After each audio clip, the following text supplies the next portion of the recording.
Good morning students. तो आज हम पढ़ेंगे साइंस का क्लास 8 का चैप्टर 12 घर्षण। आपने ट्रैफिक सिग्नल पर कार अथवा ट्रक चालक को अपने वाहन को मंद करते देखा होगा। जब भी आवश्यक होता है आप भी ब्रेक लगाकर अपनी साइकिल को मंद करते हैं। क्या आपने कभी सोचा है कि ब्रेक लगाने पर वाहन मंद क्यों हो जाते हैं?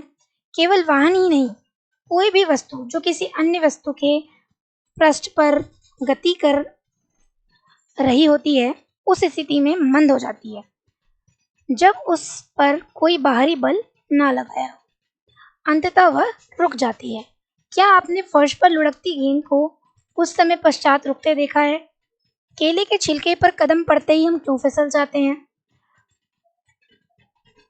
किसी चिकने तथा गीले फर्श पर चलना क्यों कठिन होता है? तो इन सब का जो कारण है वो है बल। तो आइए बल के विभिन्न प्रकारों के बारे में जानेंगे, कैसे कैसे काम करता है और कहाँ पर कौन सा बल लगता है। सबसे पहले जो हम पढ़ रहे हैं घर्षण बल। तो यहाँ पर एक क्रियाकलाप दिया हुआ है जिसमें लिखा है, एक मेज पर रखी किसी पुस्तक को धीरे से धकेलिए। आप यह देखेंगे कि कुछ दूरी पर चलकर यह रुक जाती है। इसी क्रियाकलाप को विपरीत दिशा में बल लगाकर दोहराइए। क्या इस बार भी पुस्तक रुक जाती है? क्या आप इसका स्पष्टीकरण सोच सकते हैं? क्या हम यह कह सकते हैं कि पुस्तक को गति का विरोध करने के लिए उस पर कोई बल लगाना चाहिए? इस बल को घर्षण बल कहते हैं। अब हुआ क्या वो देखिए। जब हमने पुस्तक पर को हल्का सा धक्का दिया तो वो थोड़ी दूर गई और रुक गई, यानी जो उस पर जो बल लगा जिससे उसने मूवमेंट करी वो था घर्षण बल जो पुस्तक पर लगा। अगर हम दूसरी दिशा से भी लगाते हैं तो भी वो थोड़ी दूर जाएगी और रुक जाएगी, जैसा कि दोनों चित्र में दिखाया गया है। आइए इसको एक जगह और देखते हैं। ये देखिए, जब तक हम बुक को धक्का देंगे तब तक वो सरकती रहेगी। जब उसे हम धक्का देना छोड़ देंगे तो वो सरकना बंद कर देगी। ठीक है, चलिए आगे बढ़ते हैं। आपने देखा कि यदि आप बाईं दिशा में बल लगाते हैं तो घर्षण दाईं दिशा में कार्य करता है। यदि आप दाईं दिशा में बल लगाते हैं तो घर्षण बाईं दिशा में कार्य करता है। दोनों स्थितियों में घर्षण पुस्तक की गति का विरोध करता है। घर्षण बल सदैव ही लगाए गए बल का विरोध करता है। उपरोक्त क्रियाकलाप में घर्षण बल पुस्तक तथा मेज के पृष्ठों के बीच कार्य करता है। क्या सभी पृष्ठों पर समान घर्षण बल लगता है? क्या यह पृष्ठों के चिकनेपन पर निर्भर करता है? चलिए अब इसका पता लगाते हैं।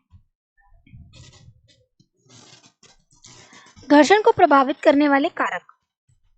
किसी ईंट के चारों ओर एक डोरी बांधिए। ईंट को कमानीदार तुला द्वारा खींचिए, जैसा कि इस चित्र में दिखाया गया है।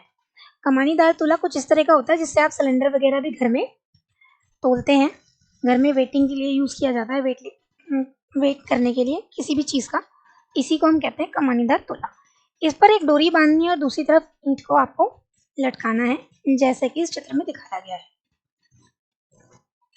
ठीक है, जैसे ही ईंट गति करना आरंभ करे कमानीदार तुला का पाठ्यांक लीजिए। जैसे ही ईंट गति करना शुरू करती है, वो नीचे की तरफ डाउन आएगी, तब आप देखिए कि कमानीदार तुला किस पॉइंट पर आके रुका हुआ है। अब देखो यहाँ पर पॉइंट्स दिख रहे हैं आपको, 0, 10, 20 केजीज में दिख रहा है।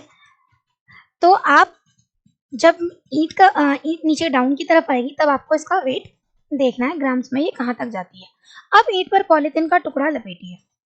सेकेंड थिंग आपको क्या करनी है, पहले तो उसको नोट डाउन करना है। जब आपने ईंट को लटकाया पहले उस बार उसका वेट नोट करिए कि कितना उसमें वजन है। फिर क्या करना है, आपको पॉलीथिन का टुकड़ा ईंट पर लपेटना है और फिर दोबारा उसको धागे से बांधकर कमानीदार तुला से लटकाइए। अब आप देखिए कि दोनों परिस्थितियों में कमानीदार तुला के पाठ्यांकों में कितना अंतर है। ठीक है, फिर आप देखिए कि पहले जो वजन था वो कितना था और पॉलीथीन का टुकड़ा लपेटने के बाद जो वजन आया वो कितना था। ईंट पर जूट का एक टुकड़ा लपेटकर इस क्रियाकलाप को फिर से दोहराइए। कमानीदार तुला क्या चीज? कमानीदार तुला वह युक्ति है जिसके द्वारा किसी भी वस्तु पर लगने वाले बल को मापा जाता है। इसमें एक कुंडलित कमानी होती है जिसमें बल लगाने पर प्रसार हो जाता है। कमानी के इस प्रकार प्रसार की माप इसके आशंकित पैमाने पर चलने वाले संकेतक द्वारा की जाती है। पैमाने के पाठ्यांक द्वारा बल का प्रमाणित परिमाण प्राप्त होता है। आप इसमें चेक कर सकते हैं, जब भी आप कोई चीज़ का वजन तोलोगे तो यहाँ पर वो ग्राम्स में दिखा देगा, उसका मेजरमेंट ऊपर ही लिखा होता है कि कितने ग्राम की वो वस्तु है। किसी चिकने फर्श अथवा किसी मेज पर कोई आनत समतल बनाइए। इसके लिए आप ईंटों के सहारे रखा कोई लकड़ी का तख्ता उपयोग कर सकते हैं। आनत समतल के किसी बिंदु ए पर पेन से कोई चिन्ह अंकित कीजिए। अब कोई पेंसिल सेल पर इस बिंदु से नीचे लुढ़कने दीजिए और रुकने से पूर्व यह मेज पर कितनी दूरी तय करती है, यह दूरी नोट कीजिए। अब मेज पर कोई कपड़ा बिछा दीजिए। यह सुनिश्चित कीजिए कि कपड़े में सिलवट ना हो और फिर दोबारा उसी क्रियाकलाप को दोहराइए। अब जैसा कि यहाँ पर दिखाया है, इस तरह से हमने एक ढलान बनाई और ऊपर से इस बच्चे ने यहाँ से सेल को लुढ़काया। जब मेज पर कोई भी कपड़ा नहीं था तो वो कितनी दूरी तय करता है, और अगर मेज पर कपड़ा है तो वो कितनी दूरी तय कर रहा है। जैसा कि आप चित्र में भी देख पा रहे होंगे, अगर कोई कपड़ा नहीं था तब उसने ज़्यादा दूरी तय करी, और जब कपड़ा बिछा दिया तो उसने कम दूरी तय की।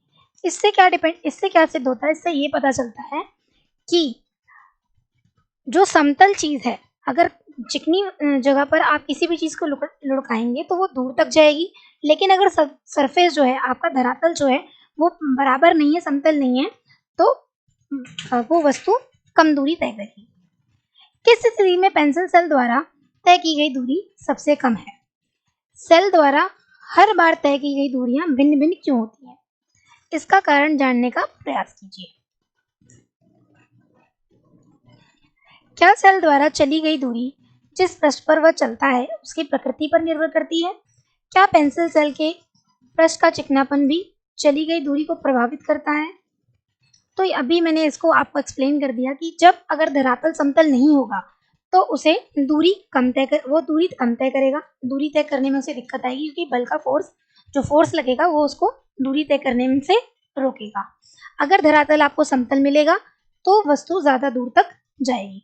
घर्षण संपर्क में आने वाले दो पृष्ठों की अनियमितताओं के कारण होता है। ऐसे पृष्ठ जो देखने में बहुत चिकने लगते हैं उनमें भी बहुत सारी सूक्ष्म अनियमितताएं होती हैं। दो पृष्ठों की अनियमितताएं एक दूसरे के भीतर धंस जाती हैं।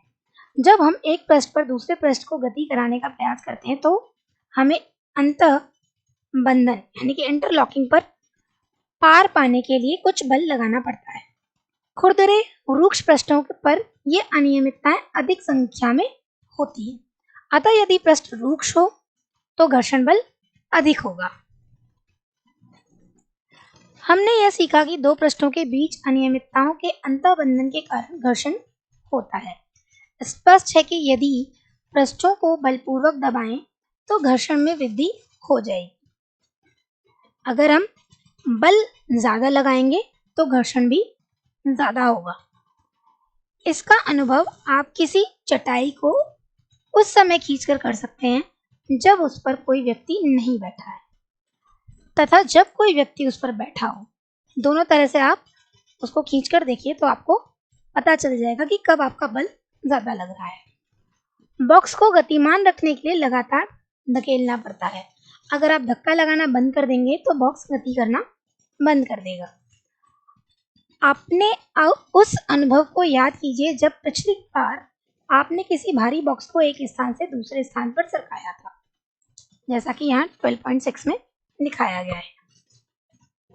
यदि आपको इस प्रकार का कोई अनुभव नहीं है तो अब इस प्रकार का अनुभव कीजिए। कौन सा कार्य आसान है? विराम अवस्था में किसी बॉक्स को गतिशील करना अथवा किसी गतिशील बॉक्स को उसी दिशा में सरकाना।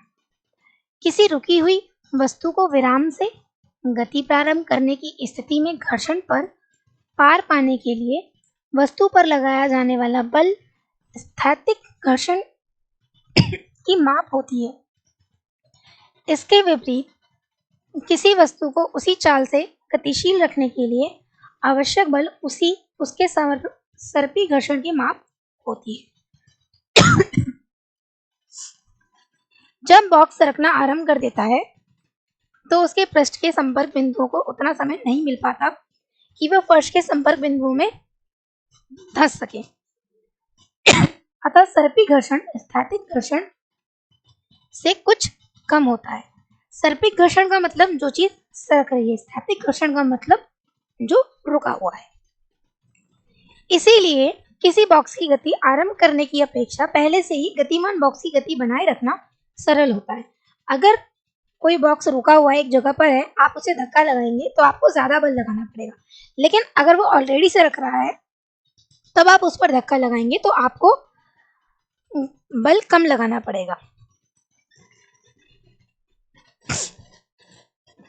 देखिए, जब आप बॉक्स को धक्का लगाएंगे तो आपको स्टार्टिंग में बल ज्यादा लगाना पड़ेगा, लेकिन अगर वो ऑलरेडी आप उसको धक्का लगा रहे हैं तो धीरे धीरे वो बल का फोर्स कम हो जाता है, क्योंकि उसके साथ आपके धक्का लगाने के साथ साथ नीचे घर्षण बल भी लग रहा होता है जो उसको गतिमान बना देता है।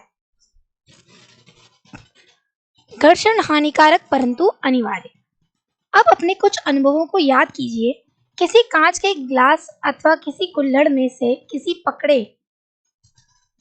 किसे पकड़े रखना आसान है? कांच का ग्लास या किसी कुल्हड़ को पकड़े रखने में कौन सा आसान है? मान लीजिए किसी ग्लास का बाहरी पृष्ठ चिकना है अथवा उस पर पकाने के तेल की परत चढ़ी है, तो क्या उसे हाथ में पकड़ना आसान होगा अथवा अधिक कठिन हो जाएगा? जरा सोचिए, यदि घर्षण ना हो तो क्या आपके लिए ग्लास को पकड़े रखना संभव हो पाएगा? यह भी याद कीजिए कि मार्बल के गीले फर्श अथवा कीचड़ वाली पगडंडी पर चलना कितना कठिन होता है। क्या आप घर्षण ना होने की स्थिति में चलने की कल्पना कर सकते हैं? यदि घर्षण ना हो तो आप पेन अथवा पेंसिल से नहीं लिख सकते। जब आपके शिक्षक चौक से श्यामपट्ट पर लिखते हैं तो श्यामपट्ट का रूक्ष पृष्ठ रगड़ द्वारा चौक के कुछ कणों को उतार लेता है जो श्यामपट्ट से चिपक जाते हैं, और इस प्रकार श्यामपट्ट पर आपको लिखावट दिखाई देती है। यदि सड़क तथा वाहन के टायरों के बीच घर्षण ना होता तो उन वाहनों की ना तो गति आरंभ की जा सकती थी, ना ही उन्हें रोका जा सकता था, और ना ही दिशा परिवर्तित की जा सकती है। तो ये जो सारी चीजें हम देख रहे हैं, हर जगह कहीं ना कहीं घर्षण बल का प्रयोग हो रहा है। जब आपके टीचर जब हम चौक से बोर्ड पर लिखते हैं तो वहां पर भी घर्षण बल हो रहा है। जब सड़क पर कोई वाहन कोई गाड़ी चल रही है तो टायरों के बीच और सड़क के बीच घर्षण बल हो रहा है, तभी वो टायर चल रहे हैं और तभी वो वाहन आगे चल पा रहा है। अगर ये बल नहीं होता तो गति करना बहुत मुश्किल हो जाता। यदि कोई वस्तु गति आरंभ कर दे तो वह कभी नहीं रुकेगी यदि वहां घर्षण ना हो। अगर घर्षण नहीं होगा तो वो वस्तु रुकेगी ही नहीं, वो चलती चली जाएगी। आप दीवार में कील नहीं ठोक पाते अथवा धागे में गांठ नहीं बांध पाते। घर्षण के बिना कोई भवन निर्माण नहीं हो पाता। अगर घर्षण नहीं होता, ना दीवार में आप कील ठोक सकते थे, ना ही आप किसी धागे में गांठ बांध सकते थे, ना ही किसी भी भवन का या फिर बिल्डिंग का निर्माण हो सकता था। इसके विपरीत घर्षण हानिकारक भी है। घर्षण के कारण वस्तुएं घिस जाती हैं, चाहे वो पेच, बॉल बेयरिंग अथवा जूतों के सोल ही क्यों ना हो। देखिए, यहाँ जूतों के सोल दिखाए हुए। जब लगातार आप चलते रहते हैं तो आपने खुद भी देखा होगा, आपके जूतों के सोल घिस जाते हैं काफी समय तक चलने के बाद, फिर आपको नए जूते लेने पड़ते हैं। आपने रेलवे स्टेशन पर पैदल ऊपरी पुलों की घिसी पिटी सीढ़ियां देखी होंगी। वो सीढ़ियां क्यों घिसी? जब रेलवे स्टेशन पर बहुत सारी सीढ़ियां होती हैं, उन पर लोग बार बार चलते उतरते रहते हैं, बार बार चलते उतरते, तो आपके पैरों के चलने से वो सीढ़ियां भी क्या हो जाती हैं? घर्षण के कारण घिस जाती हैं धीरे धीरे। घर्षण से ऊष्मा भी उत्पन्न हो सकती है। कुछ मिनट तक अपनी हथेलियों को तेजी से एक दूसरे के साथ रगड़िए। चित्र 12.9 जैसे कि इसमें दिखाया, दोनों को आपस में इस तरह से आप रगड़ेंगे तो क्या होगा? आप क्या अनुभव करते हैं? जब आप माचिस की तीली को किसी रूक्ष पृष्ठ पर रगड़ते हैं तो आग पकड़ लेती है। तो यहाँ पर भी कौन सा बल लगा? घर्षण बल। जैसे ही आपने माचिस की तीली को रूक्ष पृष्ठ जो था उसका, माचिस की डिबिया का, उस पर रगड़ा तो क्या हो गया? माचिस की तीली जल गई। वहां पर घर्षण बल ने आग लगा दी, यानी ऊष्मा पैदा कर दी। आपने यह देखा होगा कि विद्युत मिक्सर को कुछ मिनट तक चलाने पर उसका जार गर्म हो जाता है। आपने अपने देखा होगा घर में, जब मिक्सी में कोई भी चीज, चटनी या फिर कोई भी चीज आप पीस रहे होते हैं घर में, जब कुछ देर तक चलाते हैं तो मिक्सी का जो जार है वो गर्म हो जाता है। तो वहां पर भी क्या हो रहा था, घर्षण। घर्षण के कारण क्या उत्पन्न हुई, ऊष्मा। ऊष्मा उत्पन्न हुई, इस वजह से वो जार गर्म हो गया। आप ऐसे बहुत से उदाहरण दे सकते हैं जिनमें घर्षण द्वारा ऊष्मा उत्पन्न होती है। वास्तव में जब हम किसी मशीन का उपयोग करते हैं तो घर्षण से उत्पन्न ऊष्मा के कारण अत्यधिक ऊर्जा नष्ट हो जाती है। निम्नलिखित अनुभाग में हम घर्षण को कम करने के उपायों पर चर्चा करेंगे। घर्षण बढ़ाना तथा घटाना। अब घर्षण को बढ़ा कैसे सकते हैं और घटा कैसे सकते हैं। पिछले अनुभाग में आपने देखा कि कुछ परिस्थितियों में घर्षण वांछनीय होता है। क्या आपने कभी यह सोचा कि आपके जूतों की तली खांचेदार क्यों है, यानी कि आपके जूतों के जो सोल बने हैं उनमें खांचे क्यों बने होते हैं। खांचे जूतों की फर्श से पकड़ बनाते हैं जिसके कारण आप चलते समय सुरक्षित रहते हैं। इसी प्रकार कारों, ट्रकों और बुलडोजरों के टायर में भी खांचेदार होते हैं जिससे सड़क से उनकी पकड़ अच्छी बनती है।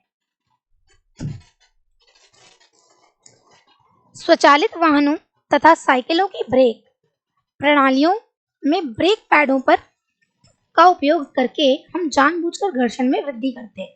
जब अचानक किसी चलती हुई गाड़ी को रोकना होता है तब ब्रेक का इस्तेमाल करते हैं, तो वो जानबूझकर घर्षण क्रिएट किया जाता है ताकि वो गाड़ी रुक जाए। जब आप कोई साइकिल चलाते हैं तो उसके ब्रेक पैड पहिए को स्पर्श नहीं करते, परंतु जब आप ब्रेक लीवर को दबाते हैं तो वो पैड घर्षण के कारण रिम की गति को रोक देते हैं और पहिया गति करना बंद कर देता है। आपने यह देखा होगा कि कबड्डी के खिलाड़ी अपने हाथों पर मिट्टी रगड़ते हैं ताकि वे अपने प्रतिद्वंदी को अच्छी तरह पकड़ सकें, ताकि जो उनके हाथों में नमी है या चिकनाहट है वो हट जाए और पकड़ मजबूत हो जाए। व्यायामी यानी जिम्नास्ट अपने हाथों पर कोई रूक्ष पदार्थ लगाते हैं ताकि घर्षण में वृद्धि करके अच्छी पकड़ बना सके।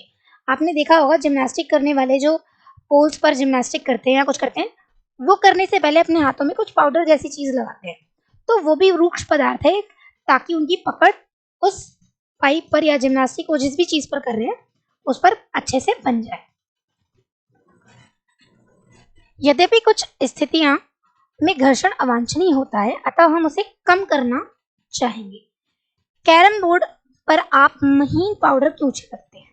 आपने यह नोट किया होगा कि जब हम दरवाजों के कब्जों में तेल की कुछ बूंदें डालते हैं तो दरवाजा सहज ही घूमने लगता है। साइकिल तथा मोटर के मैकेनिक मिस्त्री इन मशीनों के गतिशील भागों के बीच ग्रीस लगाते हैं।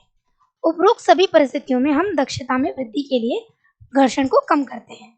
जब तेल, ग्रीस अथवा ग्रेफाइट की किसी मशीन गतिशील पुर्जों के बीच लगाते हैं तो वहां इनकी एक पतली परत बन जाती है तथा गतिशील पृष्ठ सीधे ही एक दूसरे को रगड़ नहीं पाते। इस प्रकार अनियमितताओं का अंतःबंधन का अंतःपाषण काफी सीमा तक दूर हो जाता है, गति सहज बन जाती है। घर्षण कम करने वाले पदार्थों को स्नेहक कहते हैं।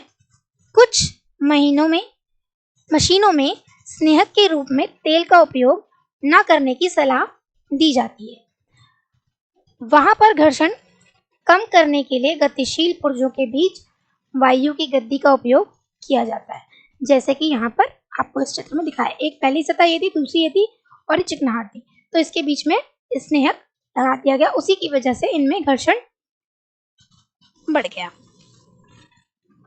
पहिए घर्षण कम कर देते हैं। आपने अटैचियों तथा अन्य भारी सामानों, असबाबों पर रोलर जड़े देखे होंगे। बहुत सी अटैचियां जिनमें रोलर लगा हुआ है, जैसे कि इस चित्र में भी दिखाया गया है। नीचे इसमें रोलर लगा रखा है, देखिए। ऐसे सामानों को कोई छोटा बच्चा भी आसानी से खींच सकता है। ऐसा क्यों होता है, चलिए इसको देखते हैं। बेलनाकार आकृति की कुछ पेंसिलें लीजिए, इन्हें एक मेज पर एक दूसरे के समानांतर रख दीजिए, बराबर दूरी पर। इसके ऊपर एक मोटी सी पुस्तक रख दीजिए, जैसा कि इस चित्र में दिखाया है। मोटी सी पुस्तक रख दीजिए। अब पुस्तक को धकेलिए। आप यह पाएंगे कि पुस्तक के गतिशील होने पर पेंसिल लुढ़कती है।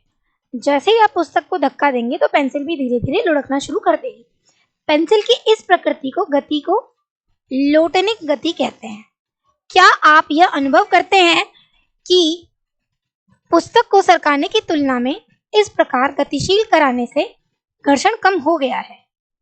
क्या आपने भारी मशीनों को उनके नीचे लकड़ी के लट्ठे रखकर एक स्थान से दूसरे स्थान तक ले जाते देखा है? पुराने समय में क्या होता था कि जो बहुत बहुत बड़ी बड़ी मशीनें होती थी उनको लकड़ी के लट्ठों पर रख दिया जाता था।